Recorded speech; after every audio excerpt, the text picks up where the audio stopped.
Before we start this, hear me out, this is very important. This channel might get deleted, but for now I managed to save the channel. Please subscribe to my backup channel where it will be uploaded if this channel gets terminated. Even Manga Otaku got terminated recently, link in the comments section.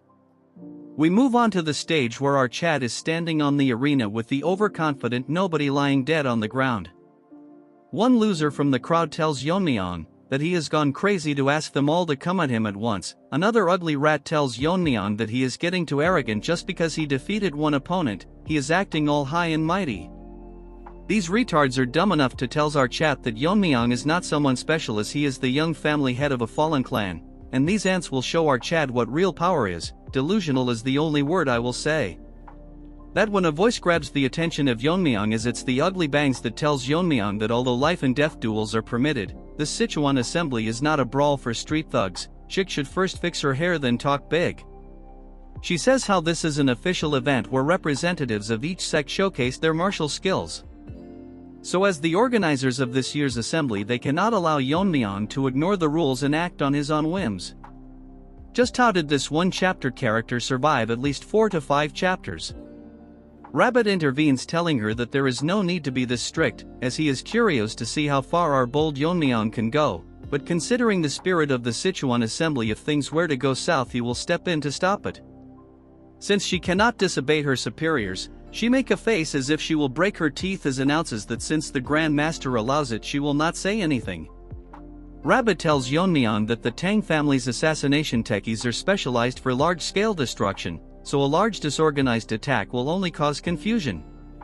So he will limit the number of participants on the combined attack to 3, and Yeon-myeong may choose his opponents. If these conditions are unsatisfactory he can speak now. Yeon-myeong with a smirk turns around and with a confident face turns around to tell Rabbit that he accepts all his terms. A few moments later Rabbit is shocked, blood went from a Chad to a cat. He made the wrong judgment because he thought that after facing Yeon-myeong for a few rounds, the participants would figure out how to counter his feathered needles and gradually break through the assassination techniques, giving them a chance to win, but it was all a dream as in less than an hour over half of the turd participants lost their lives. What's surprising to him is that Yeon-myeong only used his feathered needles and the blade catching technique, yet none of the challengers could even put up a fight. He is now concerned because judging by Yeon-myeong's internal energy she should not be so strong, but he cannot understand how there is such an overwhelming skill difference. At the current rate the entire Sichuan assembly will be jeopardized, as the remaining participants are quitting, running away with their lives. That's when another one chapter character gets introduced, as everyone is running this trash stands as if he is some overpowered protagonist. Entering the arena with a loud stomp that shatters the ground, garnering the attention of the running participants as well as Rabbit and the 2 trolls. The is from the Rising Phoenix sect and challenges our Chad. He tells the others that there is no need for the others to step in, as his guards and he himself is enough for Yeon-myeong. Big talks coming out from a mummy. He mocks Yeon-myeong by telling him that his little whining streak ends, whatever his name is we will call him Banana Peel. Rabbit is impressed that instead of running away like the others he is stepping up to challenge our Chad, which was expected from the Rising Phoenix sect. Rabbit asks Yeon-myeong if he has any objection or he wants to continue the life and death duel. Yeon-myeong says that he has none but thinks to himself that this Banana Peel has a very unusual body, that even in his past life he never saw something like this. Since Yeon-myeong accepted the terms, the life and death battle will continue. Without wasting any time Yeon-myeong throws his needles at super fast speed. The 2 frog-like guards uses their body to block the needles. Yeon-myeong notices that instead of dying, the needles break after colliding with their body. Senior troll Mirio gets shocked that the feathered needles bounced off, that when Yeon-myeong notices that their skin has dried and cracked like a tree bark. Disgusting to think they copied one of my favorite character Groot into a third-rate villain. Rabbit thinks to himself that the withered tree divine art causes the practitioner's body to wither like an old tree. In exchange their skin becomes as hard as a bark and tough enough to withstand even sword energy. Additionally their muscles and bones denser, increasing their strength, so now according to the Rabbit our Chad might be in trouble. As the Banana Peel tried to strike our Chad in less than a second dodges his attack and gets behind him, his movement was so fast that for a second even the Rabbit couldn't keep up with his movements. He wonders if Yeon-myeong really mastered a high-level movement technique, As for Yeon-myeong, he is behind one of the lackeys ready to strike with a needle in his hand. Our Chad shoves the needle right into his head, because of it being soaked with poison.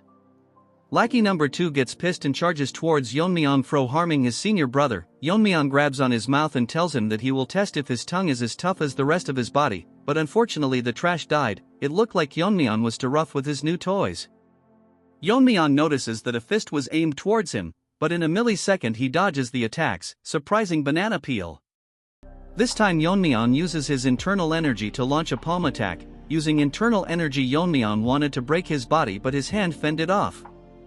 The trash tired to attack Yeon-myeong, but instead our Chad grabs him by the neck. With a smile on his face, he says that he will give him brownie points for his body being tough. But if that's all he had to show, he must have been delusional to think that he could beat our Chad just relying on his tough skin. It's as if our Chad is mocking him, telling him that he has nothing else to show him. Surprisingly, the retard starts laughing, telling Yeon-myeong that he must be dumb to think that toughness is the only thing he has. He has been waiting for a moment when our Chad would get hold of him. Yeon-myeong remains quite not answering him. Banana Peel goes crazy as a green aura excludes from his body, telling Yeon-myeong that this is the true essence of the Withered 3 divine art. In a flashback that we don't want to see, his father explains to him the true power of the Withered 3 divine art, but it cannot even be revealed to the word, and if he were to use it he must kill his opponent. Banana Peel thinks this is the right moment as he uses the ultimate move. As the aura starts surrounding our Chad, he barks about how he will absorb all his internal energy. Yeon-myeong sighs and tells him that he better stop what he is doing or else he will be doing something unusual. But the Banana Peel has lost its mind already. I feel bad for him. Yeon-myeong has an almost infinite internal energy, so blood is gonna explode. This is it for this part, but to remind you, this channel has 2 strike and might get deleted, so subscribe to my backup channel where it will be available, and don't forget to like and subscribe. The narrative unfolds in a village where the residents hurriedly retreat to their homes as dusk approaches. A voice urges them to hasten, warning that nightfall has become perilous due to recent events. We see a man ringing a bell, encouraging the villagers to secure their homes to keep out the old black snake. One villager mentions that just a few days ago, the black snake devoured 2 people. Are discussing him. He reflects that he doesn't recall being so old or particularly frightening, but he admits to consuming the 2 humans the villagers mentioned. One of the humans had cried out for the mountain god's assistance, and Soo-hye, misunderstanding the plea, believed the human was in distress. Out of sympathy, he refers to himself as an immortal, laughing in a manner reminiscent of a villain. The man reveals that he shares the same name as the host body, both being called Chin Fan, suggesting a twist of fate. With a sinister skirting this action, Soo-hye fears that the man is preparing to capture him. The man then decides to unleash Cauldron, transforms into a dragon spirit energy, leading the man to understand that the demon god has absorbed fragments of Soo-hye's core. He questions why the demon god would assist a mere spirit typically resides, and wonders how the demon god Cauldron ended up there, speculating that it may have saved his life by replacing his core. Additionally, he is astonished to discover that he possesses some form of X-ray vision, allowing